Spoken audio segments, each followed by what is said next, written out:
Režiser Jakim Čapko i toho roku pri výboru tekstu za predstavu opredzeljal za ďurđovských pisateljoh, ta z ekipu glumcov, s ktorýma robi už 3 roky, pririchtal dramsku sličku Durnilo. Slovo o dvoch skazkoh Mirona Budinskovoho, ktorý dramatizoval Jakim Olejar a adaptoval sam režiser.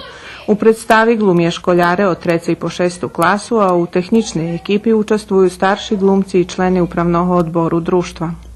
Jest poezijaki chyby, który się wyprawia i który u dalszych probach i dalszych odsłaniach możemy wyprawić, ale uglavnom to widzim, że to ekipa, która może robić.